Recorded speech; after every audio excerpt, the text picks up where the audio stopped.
এই বামদেরকে বলবো, আপনারা ভারতীয় আধিপত্যবাদকে বাংলাদেশে এনেছেন, আপনারা কালচারালি ফ্যাসিবাদকে বাংলাদেশে প্রতিষ্ঠিত করেছেন, আপনারা জুলাই গণঅভ্যুত্থান সহ আমরা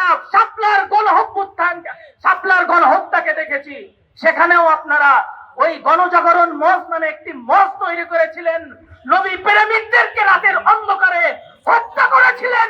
সেই কুলাঙ্গারের বাচ্চারা বাংলাদেশের রাজনীতি করবে, এটা কখনো হতে দেওয়া হবে না।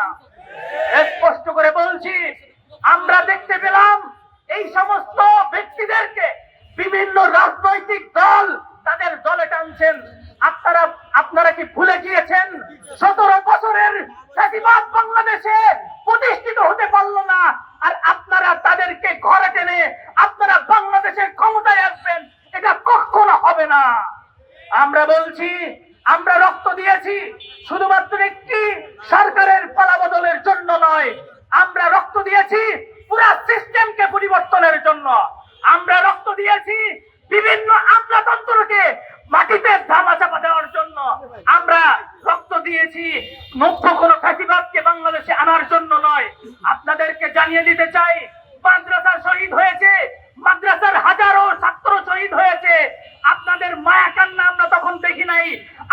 আপনাদের কাছে মনে হয় মাদ্রাসার কোন ছাত্র যখন শহীদ হয় তখন সেটার রক্তের কোনো মূল্য থাকে না।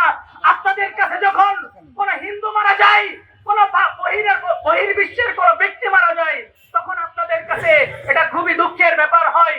আমরা বলছি, বাংলাদেশের স্বাধীনতার আন্দোলন থেকে এ পর্যন্ত মাদ্রাসার ছাত্রদের যে ভূমিকা ছিল, বাংলাদেশের মুসলিম জনতার যে ভূমিকা ছিল, আমরা 24-এও সেটা প্রমাণ করেছি।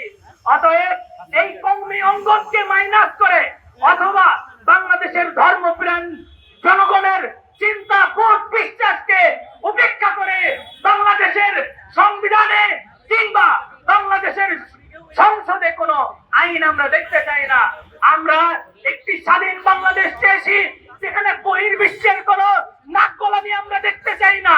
আমরা গণঅভ্যুত্থানের পরে এমন একটা বাংলাদেশ দেখতে চেয়েছি যেখানে দুর্নীতিবাজ থাকবে না, যেখানে চাঁদাবাজ থাকবে না, যেখানে খুন খারাপি থাকবে না। কিন্তু দুঃখের সাথে বলতে হয়, গণঅভ্যুত্থান একটা বছর হয়ে গিয়েছে, হাজারো খুন খারাপি হচ্ছে, রাজনৈতিক কন্দলের মধ্যে চাঁদাবাজি হচ্ছে, টেন্ডারবাজি হচ্ছে। দুঃখের সাথে বলতে হয়, এই সমস্ত দেখার পরেও আপনারা কিভাবে চুপ থাকেন? এই যে 2000-এর অধিক শহীদ হয়েছে, তাদের রক্তের কি কোনো মূল্য নাই? আমরা বলছি, যদি কোনো নব্য ফ্যাসিবাদ বাংলাদেশে আবার মাথাচাড়া দিয়ে উঠে, আল্লাহর কসম দিয়ে বলছি, আমি বুক পেতে দিব, কিন্তু ফ্যাসিবাদকে আর কখনো বাংলাদেশের মাটিতে আসতে দেব না, ইনশাআল্লাহ।